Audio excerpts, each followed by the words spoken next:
Welcome to This Week in BJJ, the only show running the gamut of Brazilian Jiu-Jitsu and running it live every Friday night. Hello and welcome to a brand new episode of This Week in BJJ. I'm Budo Jake, and this is the show where we give you all the news from the BJJ industry, everything that's been happening in the past week. I'm here with Budo Dane. Dane, how's your week going? It's been good. Life kind of got in the way of training, but it made me more excited, to get back at it. Don't you hate it when things stop you from getting to your regular training schedule? No, and the thing is, that happened on Thursday, and then today all I'm doing is thinking about training. So it's like, it's the chicken or the egg problem. Should I just skip it and go, or should I pay the price the next day? How many days of training does it take to make you feel like you're progressing and you're getting what you need? I was actually going to ask you about that, because for me, it's all about a process. I feel like I'm on the path, you know what I mean? And it feels like one day can make me feel like I stepped off the path, and it takes me probably 2 or 3 training sessions before I feel like I'm back in the groove and I have, the run. Yeah. Yeah, for me, 3 times a week is the magic number. Right. Less than that, I don't really feel it. More than that, it's great if you can do it. So three times a week is when you feel like you're really progressing? Yeah. We talked about that though. Some places say, you need at least 2 days a week to progress. I think 2 days a week is just where you're holding the line. Yeah. Wouldn't you agree? I agree with that. Yeah. Absolutely. Forgot to introduce our third member. We got the Blue Moon Seasonal Ale here. What do you think of it? I think it's awesome. I like darks though a lot. Yeah. Have you had their pale ale too? Mm-hmm. That's super great. Good. Very good. Super good. So we got a lot of news to talk about tonight. We also have interviews with Caio Terra and Leandro Lo. Awesome. We'll get to those a little bit later. But first, let's take a look at the news.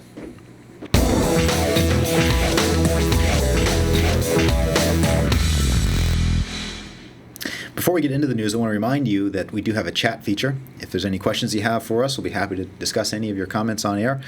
Right next to the video screen that you're watching, if you're watching live, there's a little chat button. Click that. You'll be actually underneath the video screen. And feel free to join in. It's fun when it's a dialogue. Yeah, absolutely. So Lloyd Irvin, he's been making a lot of headlines lately. Wow. And he's been talking a lot about this event that he's going to have in the middle of December. And we're going to have to get him on the show again to talk about the details. But there's things I've heard and things that have changed. What do you know about it, Dane? From what I understand, and he talked about this a while ago, that he's going to do a submission-only event. It was no time limits, and and when he said it, he was very, very adamant about the fact that this is going to be like a pure jiu-jitsu event. This is kind of the jiu-jitsu that he signed up for, which seems to be the trend, is the submission-only events. I think it could be cool. It could be another, Metamoris style event or a showcase event. But do you know, is it a proper tournament? They're going to have elimination and stuff like that? Yeah, there's so many details. But first of all, let me get back to one of your points about it being like Metamoris. People called that a submission-only tournament, but it wasn't a submission-only tournament. It was a 20-minute match, right. But the match could end on with no winner or loser, right. But it didn't have to end with a submission. We saw three out of 6 submissions in that event. So this one will be a true submission-only event, and the fact that there's no time limit is how I understand it. My one question is, what happens when you have that 45-minute match? Do you just schedule around it? Or? Well, it's not going to be. I don't think it's going to be aired live. Okay. So there's not that factor. I think they're going to edit it down. But the really cool thing about this is that it's for brown belts only. And as a fellow brown belt to these guys, brown belts don't get a lot of respect. They're not black belts yet, but oftentimes they are in terms of skill. Right. And this tournament is all set up for the winner to face Keenan Cornelius. So he's the juggernaut at the end of the tunnel? Right. He's just sitting there watching all the guys compete. That's actually really cool. Did you get the itch a little bit? No. I rolled with Keenan before. I'm happy to watch. I think this is a cool idea, though. Absolutely. I mean, that actually makes the no time limit thing pretty reasonable or manageable, right? You don't have to shove through a bunch of blue belts. Mm-hmm. And the brown belt divisions, correct me if I'm wrong, tend to be a little bit thinner than the rest of them. So I think it's really doable. Right. And so what he's doing is he's trying to get guys from a variety of other countries. And he's been on his Facebook trying to find out who's the best guy in this particular country, and people are voting. So it'll be interesting to see who's representing each country. Yeah, and you've seen a lot of his comments on Twitter about, heard this guy's a monster over in this country. He's definitely in the running. So Wow, it's crazy because there's almost a couple months of radio silence, right, where he mentioned this, and then it was just kind of him working on it, I guess. Yeah, he was trying to set up just a super fight for Keenan and somebody else, and things kept falling apart due to visa issues and whatever. But it seems to have really grown into something bigger than he anticipated in the beginning. That's super cool. Yeah, can't wait to see it. One other Lloyd Irvin news topic, and that is his reality show. If you haven't seen this, you should definitely check it out. It's called The Next World Champion. It's on YouTube, and the second episode just came out. And the second episode was markedly had an increased production value. Definitely. Much easier to watch than the first one. The first one was great too, but yeah, they teamed up with the production company, and it all showed the build-up to the Nogi Worlds. And they came to the Budo headquarters here where we are, and as you can see right now, there they are in the showroom playing with some of the Kaizen maces. It's funny hearing them comment about how hard it is to pick them up and to manipulate them. Absolutely. And that's when they were here. We had a great time chatting with all those guys. They actually stayed here for a couple days training on our mats to get ready for the Nogi Worlds, and they made they did a great performance at the Nogi Worlds. They did. You know, that's one thing when we were watching them training, don't you feel like the bar got raised a little bit to see how guys that are really going after it, go for it? Yeah, I mean, I've been to other academies that are really competition-oriented before big events, and they always train super hard. Right. For me, I'm not as hardcore as those guys. I mean, I'm all about learning, and I train hard, but as it gets closer to competition time, I don't want to risk injury. But the way Lloyd Irvin himself and his guys were training, it was just as hard as at the competition. Right, and let's be honest, this was the Thursday before Nogi Worlds. This was... And the Friday. The Thursday and the Friday. So, they came out on Friday, too. Mm-hmm. So, this is the day before and the day before. They were going, I mean, I can attest to it. I was there, too. They were going really hard. Yeah. And if you watch his show on YouTube, you'll see those guys train hard all the time. And what a cool thing that he's providing for his guys, having a house for them to live in, to take away all the distractions. Can you imagine just starting jiu-jitsu? Well, I mean, none of his guys just started, but can you imagine being in an environment where all you're expected to do is train, and Lloyd sends you to tournaments to compete? So let me ask this question. Do you think, I mean, not necessarily that full sequestration, that full immersion experience, but I feel like top-level jiu-jitsu competition, and agree or disagree, is kind of coming to that where you have to go whole hog, or you probably won't be able to compete at the top of the top level. Absolutely. And they're taking jiu-jitsu as a serious job, as a career. And that's cool to see. And as so far, I don't know of any other team, if anybody in the chat room or anybody else knows, I don't know of any other team that has a house for their top-level guys. Right. If I was young and aiming to be a world champion, I can't imagine a better place to do it where you can have a single-minded focus of just training like that. Yeah, and that takes a lot of the worries away where guys are having to work day jobs and stuff like that. You take a lot of the cost burden away, and there it is. Absolutely. So, super cool. Yeah. Next up is big news. The IBJJ Pro League is going to be on December 8th. That's not too far away. And this is the first time that the IBJJF is paying its competitors for the tournament. There's going to be 4 different divisions. And let me carefully explain this because people are oftentimes confused. There's 9 different weight classes, but each division is comprised of 2, or in the highest weight class, 3. So, to explain further, there's 4 divisions. The first one is rooster weight and light featherweight combined. And let's talk about some of the guys that are in that division. We have Caio Terra, multiple-time world champion, Koji Shibamoto from Japan, Lercio Fernandez, Daniel Beleza, who we've seen a lot of recently, who I think is going to surprise a lot of people, and his name will be getting more out there for sure.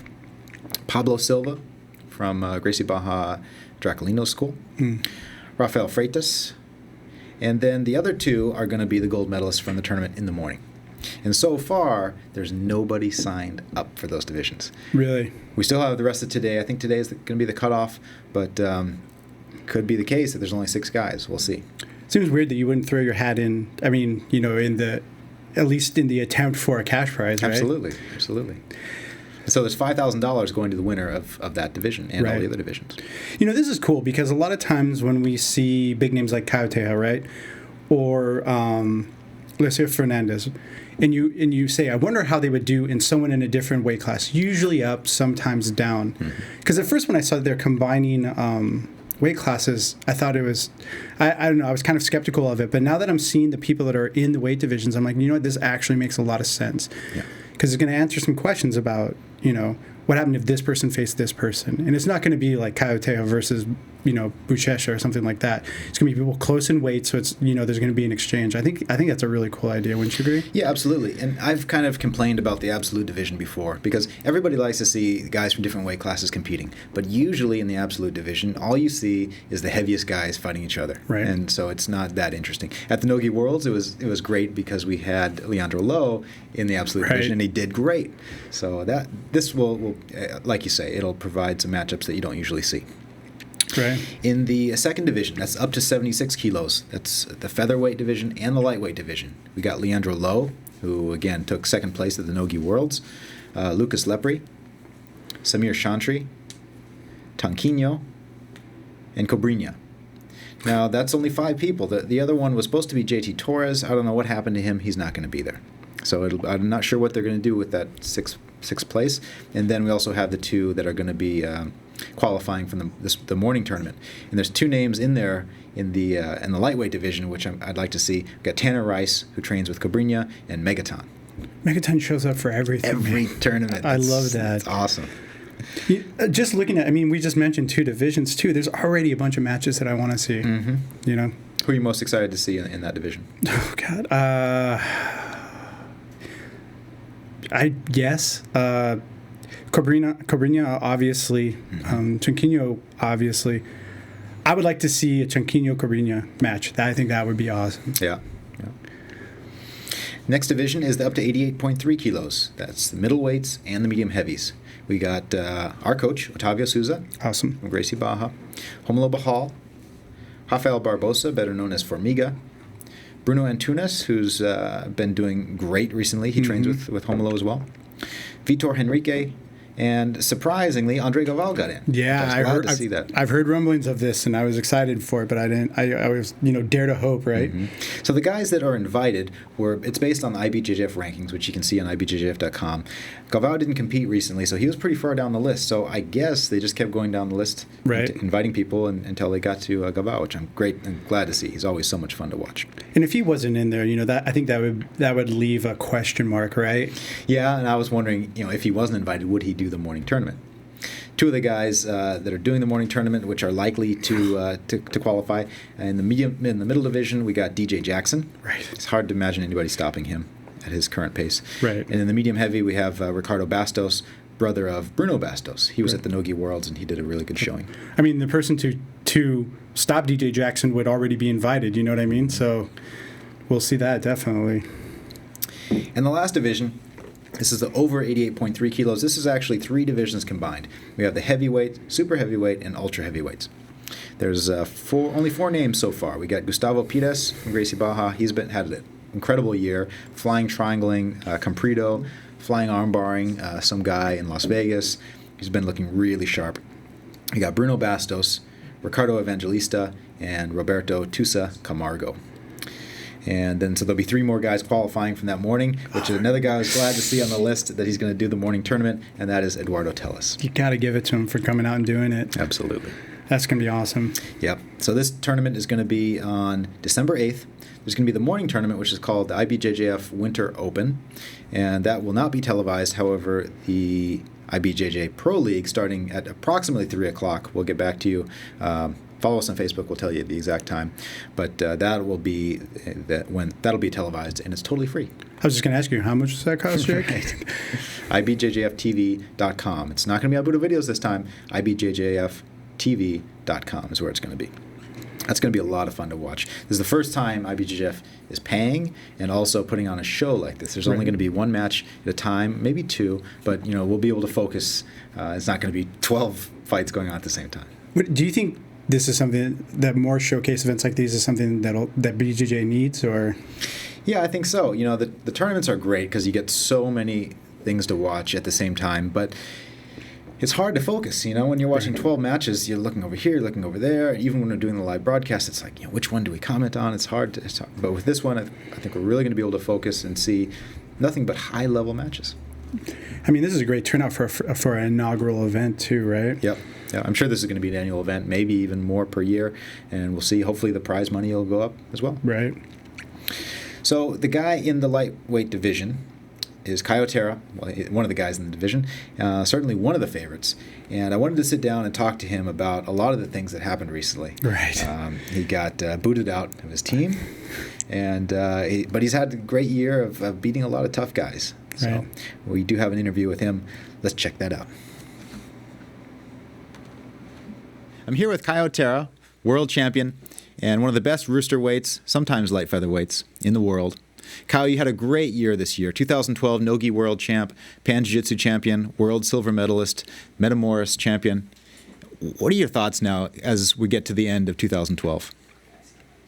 I think it was a good year, of course, it can always be better, but in general, it was a good year. I'm training, to make a better year next year, but in general, it was a pretty good year. You've competed in a lot of IBJJF tournaments, as you always do this year, but you've also had, or will have, 2 paid events. What are your thoughts on the increase in paid tournaments for Jiu-Jitsu? Well, what 2 paid events? Well, you did Metamoris, and then you're going to be doing the IBJJ Pro League. I did the World Expo too. So okay, 3. All right.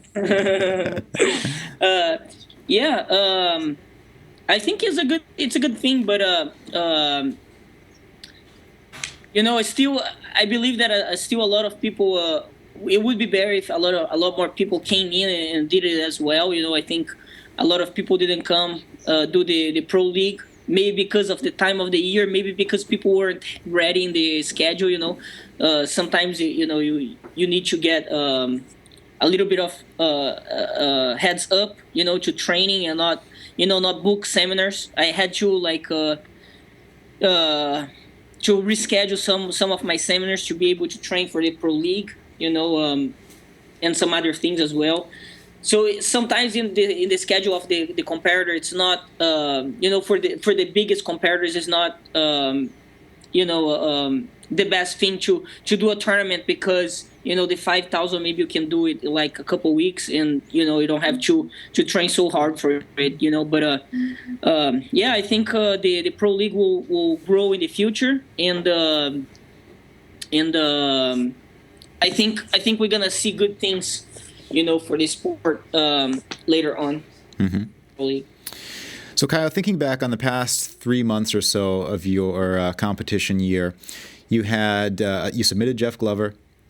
You had 2 super fast submissions over Fabio Passos at the American Nationals and at the Nogi Worlds. That's pretty amazing accomplishments. Do you feel like your jiu-jitsu is getting better as you age? Yeah, for sure. I think everyone the jiu-jitsu is evolving in general, not for me, but for everyone.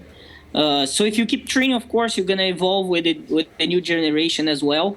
But I think it's very important that, you preserve your body, because a lot of people keep getting injury, and some of the injury is hard to recover from, So it's very important for you to train smart and not, get injured, because, evolution is a part of the game, as long as you play it often, you evolve with the sport. So, Caio, last time I talked to you, you told me you were starting to do some strength training. Is that still the case? Yeah. I'm still trying to train a little bit my strength, my physical conditioning, but I actually slowed down a little bit right now.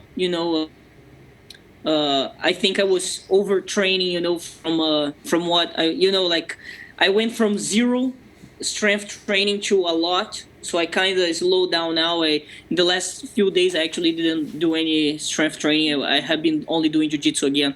I don't want to, just focus on my strength level. I want to be able to do, I kind of lost a little bit of, not that I lost my technique, but I kind of stopped doing a little, I kind of stopped focusing so much on technique rolling. And when I thought about it, I said, man, maybe I should, slow down a little bit right now. Focus on my technique again. Maybe I'll do the strength training, much before the events, and then prior to the events, maybe I'll, just focus on jiu-jitsu so I can, keep evolving, of course, and dedicate, on my technique, because that's how my game is. I'm a fluid guy. If I can't muscle other people, so I'm not doing like my real game when I'm trying to do some strength training. A lot of people know you as having probably the worst diet of jiu-jitsu champions. Is that still the case, or have you made any changes to your candy diet? Well, I'm very glad that you touched this point, because I actually have a Pepsi here. But I was wondering if I could open, since you sometimes drink beer in the program. Absolutely, help yourself, Kyle. Offend anybody, Yeah, I never. I still eat the same things: pizza at night, and a lot of sugar cane sodas in the afternoon. I never drink water. Mm-hmm. So, Kyle, recently there's been a big shakeup. You coached Carlos Condit for his UFC fight, and you seem to have had a falling out with Cesar Gracie, whose team you have been representing for a long time at IBJJF tournaments. Can you talk about that a little bit? Yeah, I helped Carlos because I saw in him a very good guy, a guy who helped a lot of people, and I thought it would be a good thing for me to, help with his jiu-jitsu. He enjoyed the training with me, so the thing with them is that I don't understand, I already explained in before, I don't even like to touch in this subject, because in my opinion, I was helping Cesar, to bring the Gracie Fighter name through jiu-jitsu. Nobody knows what Gracie Fighter is in the jiu-jitsu. Nobody knew what Gracie Fighter was before I compete for Gracie Fighter. I was the only champion for Gracie Fighter, and I don't think, I was always in the shadow of all these guys. I never got any credit from any of them. And now they're saying that they taught me and all these things. Come on, man. I was a black belt before all of them. There seems to be a time in many champions' lives where the team needs them more than they need the team because of their successes in competition. Is that how you felt? What did you say? Oftentimes, a jiu-jitsu champion gets so big that it almost seems like the team needs them more than they need the team,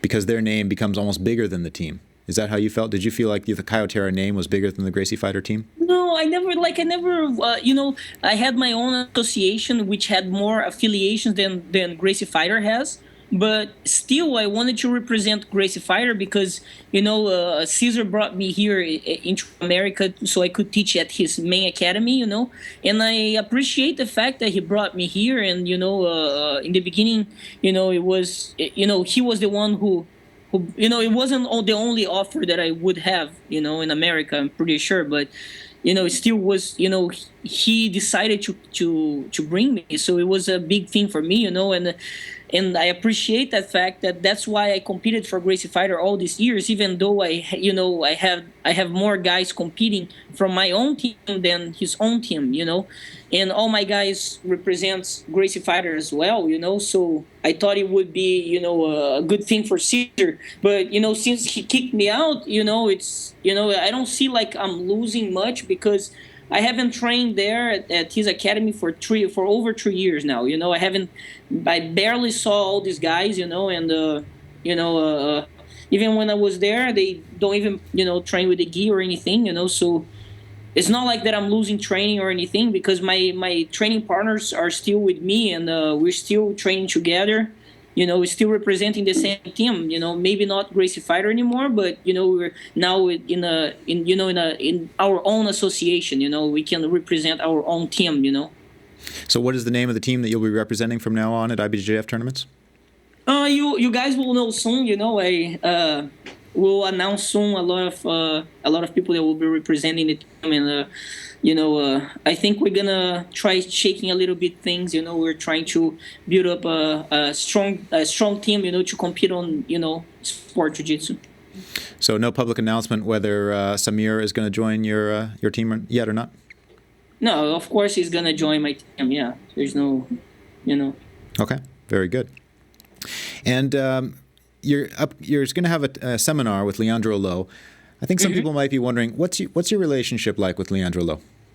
Yeah, we're good friends, and Leandro always come here so we can train together for the for like the bigger events in America, like Pan Ams and Worlds. We do camps together, and we decided doing this seminar together because we have been working on a lot of new things, and we wanted to share those new things with other people.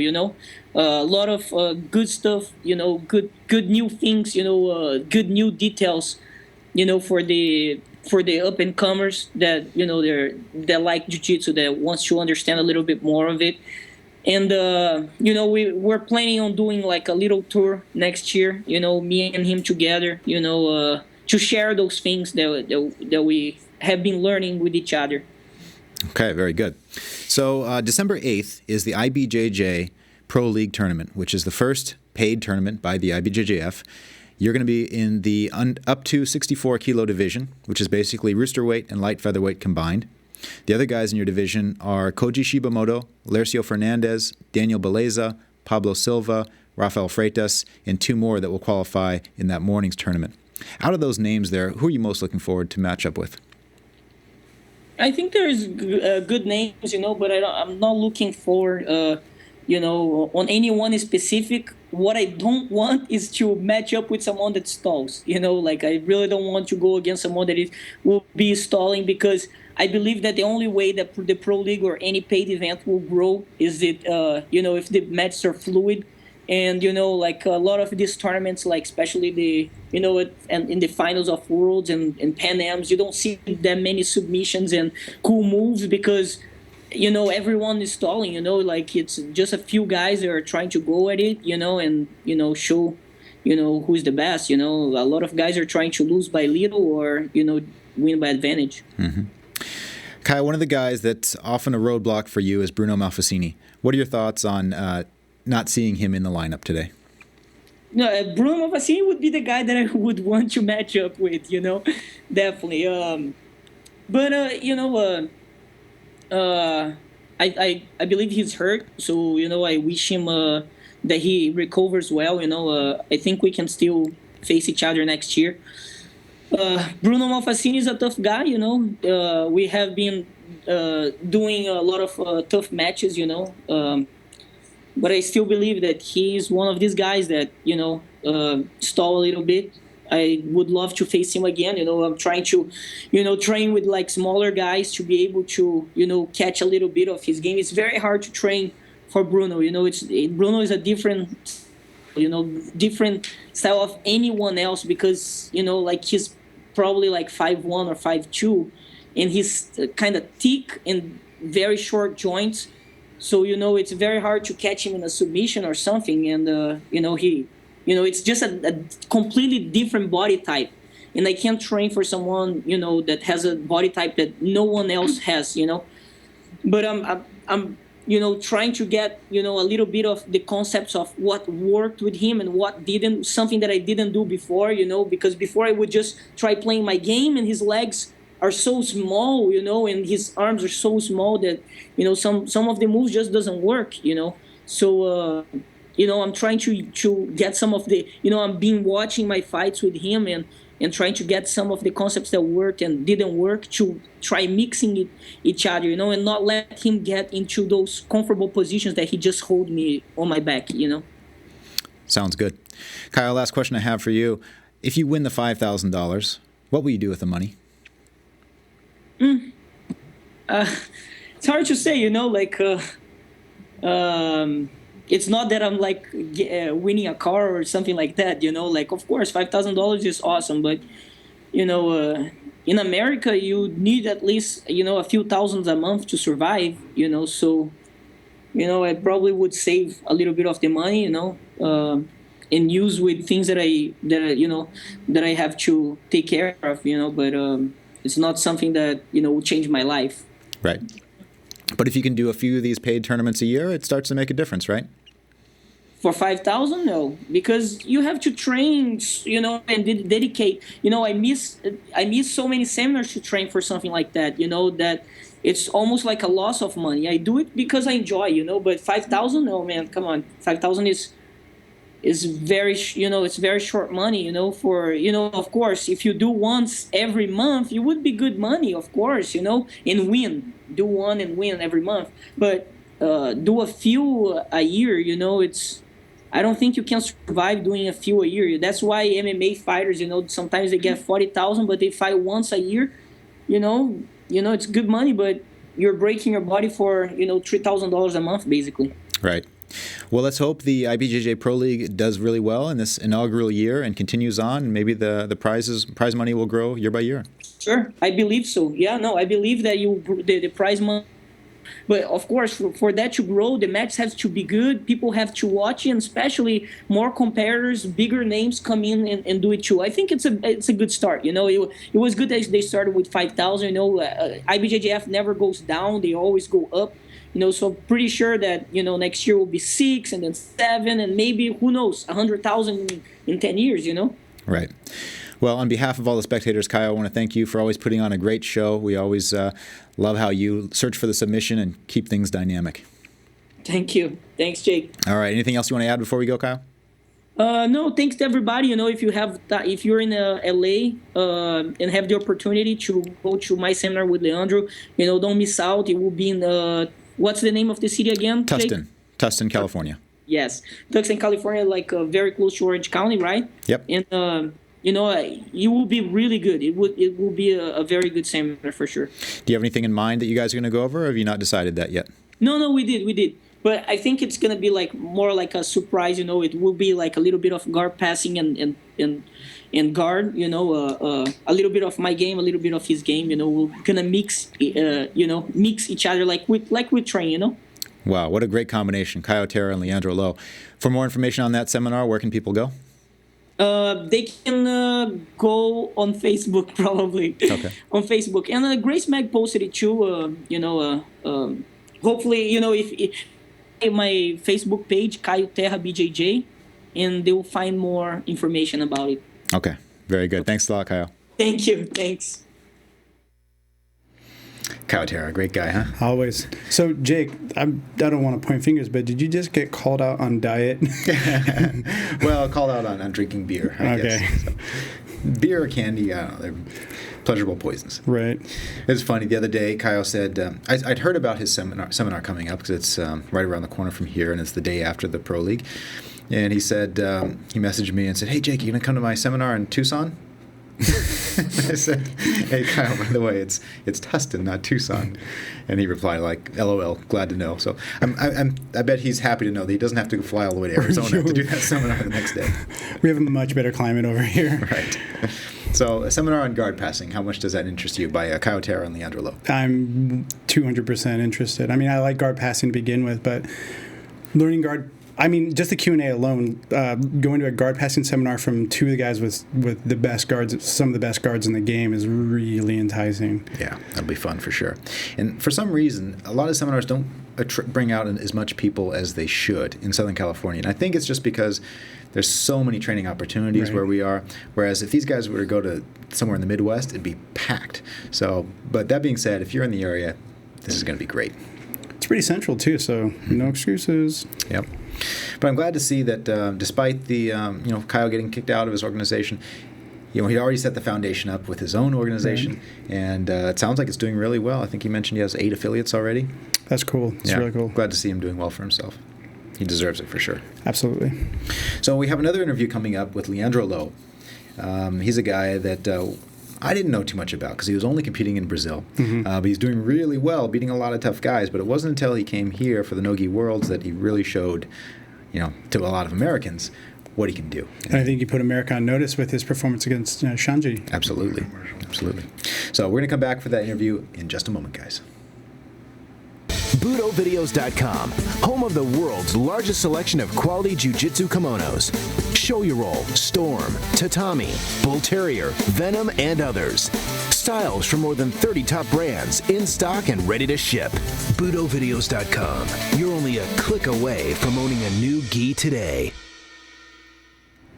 So Leandro Lo, he's in the this up to 76 kilo division of the IBJJ Pro League, December 8th, live for free on IBJJFTV.com. Had a chance to sit down and talk to him a little bit the other day. This is the first time I talked to him.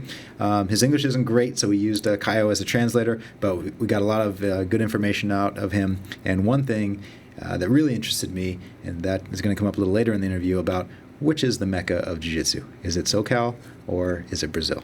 So I wanted to get a hardcore Brazilian's answer to that. This is the hot question, right? Yeah. So let's check out that interview. Okay, guys, I'm here with 2012 world champion Leandro Lo, and Caio Terra is going to be translating. Leandro, thanks for coming on today. A lot of people don't know you very well. In 2011, you had a great year winning the World Pro Cup. And this year, of course, you won the 2012 Worlds.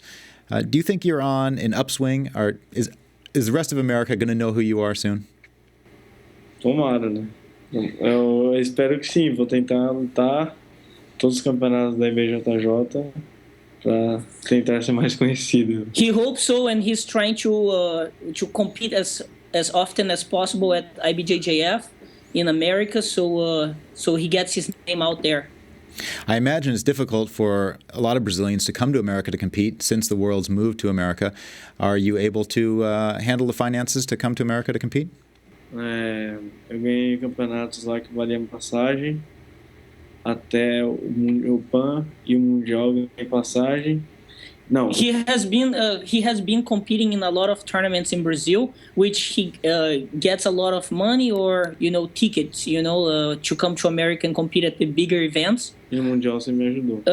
At the Worlds he comes here, for the camp, so we get his ticket here. He also has his sponsors, and his sponsors are helping as well. Venom, and quais são os seus patrocínios?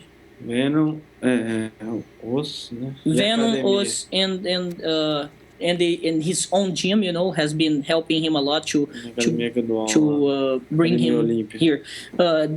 His academy in Brazil is Olympia. It's in São Paulo. It's actually a very nice facility.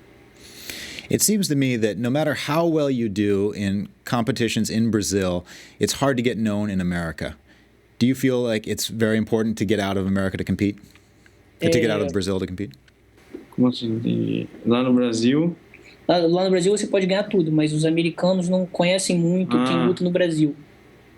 Você acha que é importante vir para cá ou você acha que... É importante vir lutar o PAN, o Mundial, os eventos maiores. He believes that it's important to compete at the biggest tournaments here in America and get the title.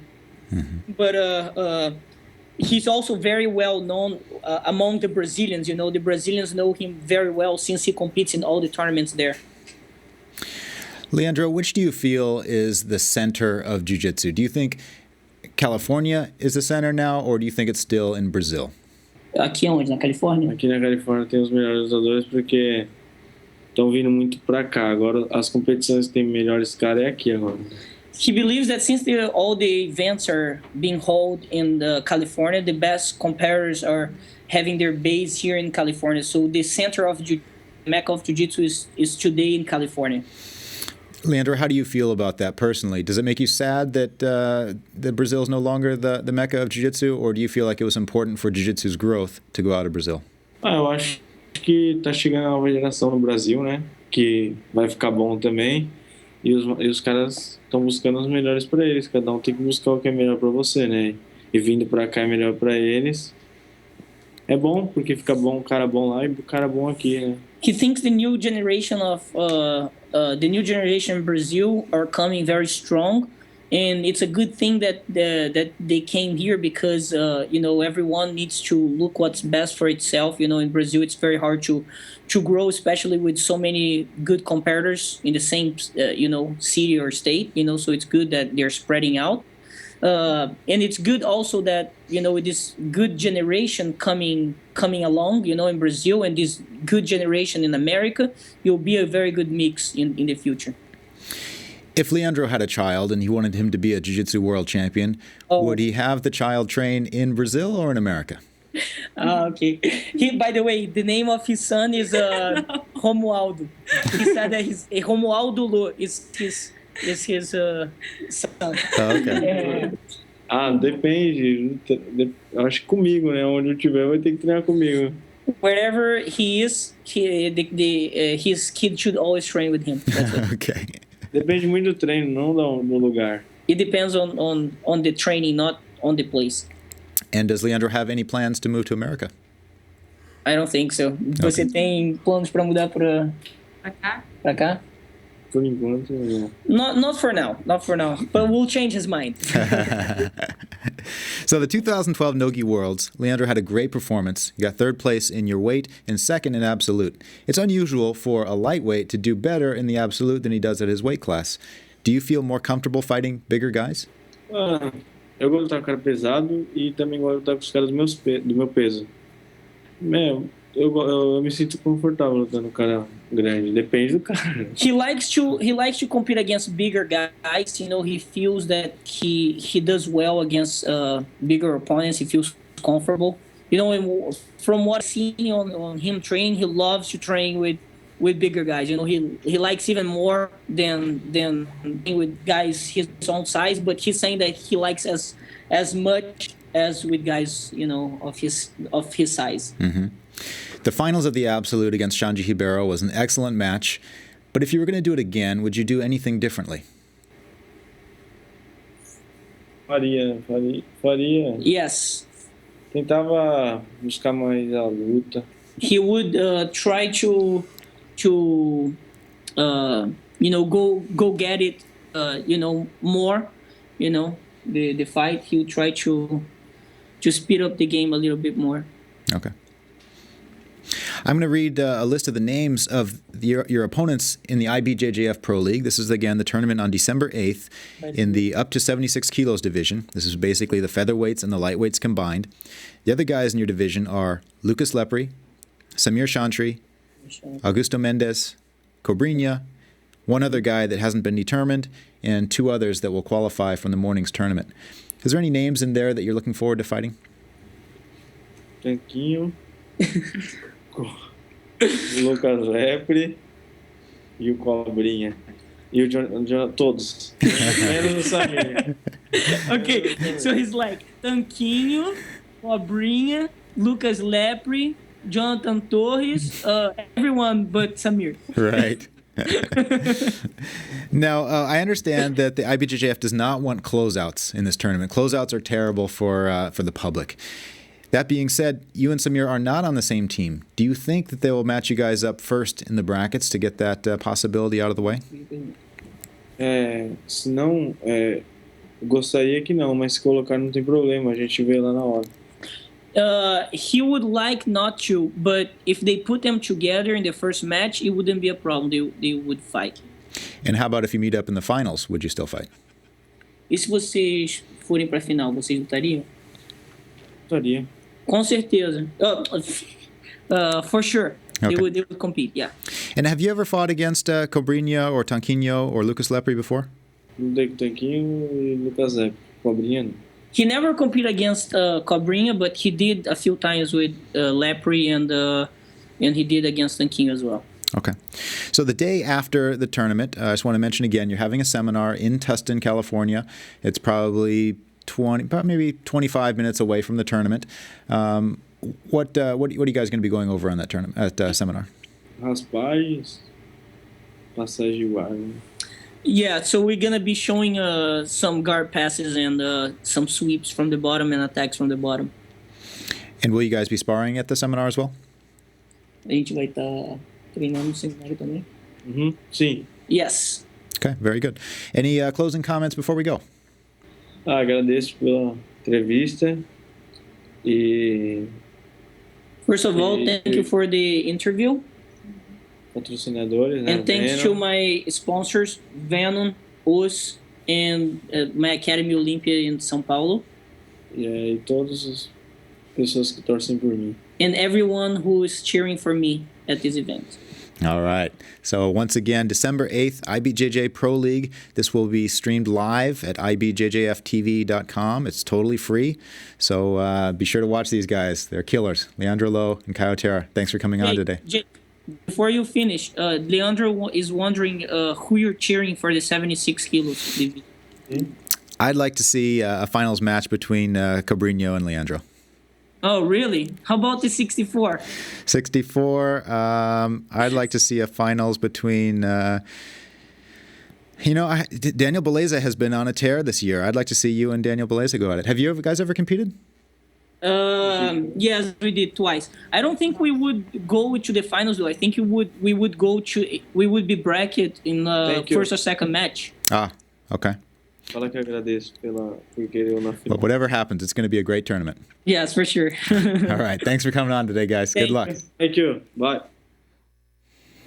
That was really nice to get to know Leandro Lo a little bit better. Right. He's such an amazing competitor, and I think he's going to be shaking things up quite a bit now that he's going to be competing more in the U.S. It's good to see we have a second generation of the Lows to look forward to. Right. So he confirmed that the Mecca of Jiu-Jitsu is now Southern California. Being a Southern California resident, how does that make you feel? Obviously it makes me feel amazing, but I think for a lot of people who live in Southern California, it's not exactly a surprise. Like we've seen this creep over the over the years, right?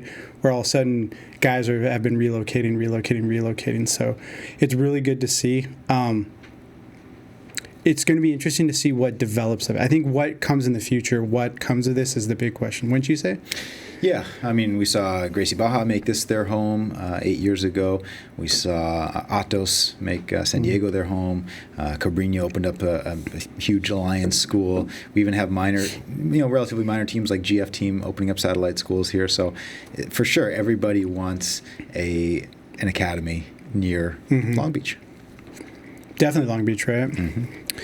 Yeah, it's going to be interesting. I mean, Leandro said he wouldn't move. He wasn't going to move here, but I wonder if his opinion's going to change, especially if we get more paid events like the IBJJF, right, yep. or the IBJJ Pro League. Yep, absolutely. But I don't. I appreciate it all the time, the fact that we live in a place where we can train with so many high-level guys. You can train with a different world champion almost every week if you wanted to in Southern California. So. Great place to be. Well, guys, we have some new products to talk about, so let's take a look.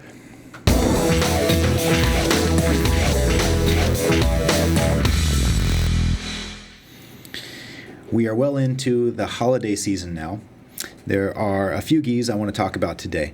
These are ones that might be a little bit higher on the pricing scale, but ones that they're only a limited amount produced. The first one is the Scramble Wave gi. Have you seen this one, Dane?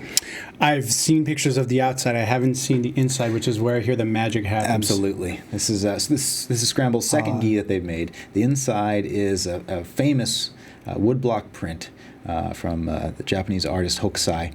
It's of the wave at Kanagawa, is what it's called. It's a pearl weave top, which is my favorite weave, actually. Very soft. The inside print is done on a rash guard-like material. Pants are lightweight, multiple belt loops, stretchy drawstring, all the things that you love about a gi. You don't really appreciate a good drawstring until you have it. Yeah. And then you're like, this is amazing. Yeah. This is a really nice looking gi. The thing I like about it is on the outside, it's not too flashy. Plenty of room for your academy patches. It's only when you might take it off that you see how nice it is on the inside. And for guys that haven't worn a gi with the rash guard inner material lining, I don't think it's so much of a technical thing. It'll probably wick away some sweat, but it's not so much technical as it's comfort. It's so comfortable. You don't feel any seams. Certainly not a necessity, but it's a thing of beauty. And that's one reason I know a lot of people like to go shirtless under the gis, but I have pretty sensitive skin, and I like to wear rash guard because the gi for me can actually thrash my skin, so I can see that. But that strikes me as something that, because you've seen it in person, that it looks great in the picture, but I'm sure seeing it in person in front of you is like a different level entirely. Even better, yeah. It's a really nice gi. Scramble did a great job. There's only a limited number of those. I'm not sure how many we have left, but not too many. Those are $219.95 and available on BudoVideos.com. Oh, one more thing you said about the price. I think it's I think it's pretty nice to have your one luxury gi. And, you can have your everyday training gis, but it's nice to have that one luxury gi that you can wear out to seminars or whatever. Yeah, absolutely. Next gi up I want to talk about, this is the Karaoke gi from Control Industries. This one's available in white and blue. Control Industries has been in the game for a while now. They make really high quality gis. This one's a gold weave. Again, available in white and blue. On the shoulders, you see the famous Ipanema boardwalk from Rio de Janeiro. The pants are ripstop, which I really like ripstop pants. Quality embroidery work there. Seems like they did a good job balancing between, putting some style into the gi without being too loud. Yeah, certainly not too flashy. Dan, you wear a gold weave gi. What's your opinion on gold weave? I actually like I like a little bit of heavier gi. They tend to fit me better. I'm a bit stockier than most, and I find the shoulders sit better. People tell me that they get hot, but I don't really notice that so much. Mm-hmm. Yeah, great looking gi. $159.95 while they last on BudoVideos.com. And the last one I want to talk about, this is something that's going to surprise a lot of people. Shoei Roll is finally coming out with a women's gi. This is called In Her Honor. It's going to go up for sale sometime in the next 10 days or so. Don't have an exact date yet. Dane's over there showing off the patchwork. Really nice pink and gray. I think that makes a nice color combination. You want to make a happy girlfriend or wife. Yeah, and the interesting thing about this gi is it's for women, and they have, for the first time, women's cuts. I mean, let's face it, women have different body types than men do, and for a long time they've been forced to fit into a man's gi. Not any longer. Shoei Roll has a unique set of women's sizes, and there's going to be some videos coming out soon to show you how those fit a woman. But I think some of you ladies out there, whether you're really small or really big, I think you're really going to like these gis. Yeah, my significant other has actually spoken about the cuts because, she finds they'll fit great everywhere but the shoulders, and she'll have these shoulders hanging off of her. And she's actually run into problems in competition because she actually had someone get a piece of her shoulder, and it was really hard for her to break that grip. So to see a women's cut, I think, is going to be really attractive to a lot of women. Yeah, I'm really glad that women's jiu-jitsu has grown. There's been enough women, getting into the sport that right. a quality company like Shoei Roll, it makes sense for them to make a woman's gi. It's good. It's one more reason to help grow women's jiu-jitsu so they can start getting quality gear out there too. Absolutely. So again, more information is going to come soon. Follow us on Facebook. We'll let you know the pricing and the release date on those. Again, that's going to be a limited edition gi, and not sure how many we're going to have, but if it runs anything like previous Shoei Roll releases, they go fast. Okay, one more thing to talk about today. We get viewer mail from time to time. If you have a question or comment, you're welcome to send an email to twibjj@budovideos.com. That comes directly to Dane and I, and we're able to address your comments on the air. This one comes from a guy named Koji Nakamura. He says, after years of procrastinating, I'm finally going to start BJJ in January. What should I get before my first class? So there's a number of things, right? Of course, you have to have the gi. Right. If you're going to train in the gi. You mentioned earlier that you wear a rash guard underneath your gi. Some people don't. I never used to. Now, oftentimes I do. So it's a matter of personal preference. You may or may not need a rash guard. Before we say all this, I think it's worth mentioning, make sure to check with the rules of your academy as well. That's right. Some academies might say you have to have a certain brand of gi or rash guard.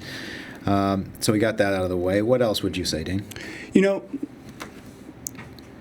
I would say, and I'm going to say defense because I know it works, and both you and I use it, and we've had a proven track record. It is not so much to use that brand, but it's get in the habit of using an antibacterial, antifungal soap after you train every time. It's somewhat of a rite of passage to get, some sort of mild skin infection with training, but I think developing the habit of cleaning your skin with a good product early on is something that everybody ends up doing, and everybody could benefit from starting earlier. Yeah, and that's not just something you do for yourself, but it's something you do for your classmates. Absolutely, because then you get pandemics at your academy where all of a sudden people, you watch it walk down the line of either a bacterial or a ringworm or something like that. Yep, that's right. You mentioned Defense Soap. That's the brand that I use. Use it every time after training. Works great. They have products for daily use and also products for maybe you go to a seminar or you go to a competition or some other academy and you pick up something, things to put on your skin after you get an outbreak. Jake and I have a joke where we have the parking lot bath where we're out there with the Defense Soap wipes cleaning ourselves afterwards. After a tournament or something. After a tournament or a seminar. It's not because we think everyone's dirty, it's because we're going to go to dinner, and I'm not germophobic, but I would prefer to be less infected than more. But there are some dirty guys out there. Absolutely. Filthy. Right. So you got your gi, you got maybe a rash guard, your soap products. If you're doing no-gi, of course, you'll need a pair of shorts. There's, some people say, well, can I just wear any kind of board shorts? In competition, there are rules of what kind of shorts you can wear, and there's reasons for that. One is that the shorts can't have any pockets. You don't want toes slipping into a pocket and getting broken. So get a proper pair of no-gi grappling shorts. Also, I've gotten, this you touched upon an issue with me, I've gotten scratches on my face from the metal buttons, the grommets on a pair of like surfing board shorts. And brands like No-Gi and other they don't have things like that to really catch on you. And I didn't think it would be such a big deal until I got a gash on my cheek about it. And so, I'd encourage you that if you're going to go to a No-Gi class, get at least one pair of proper No-Gi board shorts. Yep. And some guys wear mouth guards. I noticed you've been wearing one a lot recently. I got a custom one when I like it a lot. Right. I don't. But I imagine if I got my teeth bashed, I would change quickly. But so far, I don't feel the need for a mouth guard. A lot of guys do, so that might be a consideration. Some people also wear cups. They're illegal in competition. I think you should train like you're going to compete. More so, my girlfriend, again, mentioned that someone had taken her back and he was wearing a cup, and just the cup ricocheting across her spine actually bruised the bone, the actual vertebrae. So I think there's not even a consideration issue with it, but an actual safety injury issue with it. Yeah. And the other thing I would like to mention about the mouth guards too is the one reason I really wear a mouth guard is I notice it cuts down the number of mouth sores, like actually my teeth gouging the inside of my mouth and stuff. So if you don't have a problem with that, great. But that's one thing I've noticed has really helped is if I start tearing up the inside of my lips, it's time to throw in a mouth guard. That's a good point. Other things might be ear guards. Some guys wear those. I was training with a guy the other night. I said, have you ever had a problem with cauliflower? And he said, no, but I have a hearing aid. So if you have a hearing aid, that's a prime reason that you absolutely need to wear an ear guard. I don't like wearing ear guards as a preventive measure. I find them disorienting and even annoying to my training partner. If my training partners have them, it's sometimes annoying, especially if they're hard. Don't get the hard ones. Please get soft foam ear guards. Get soft ones if you're going to get one.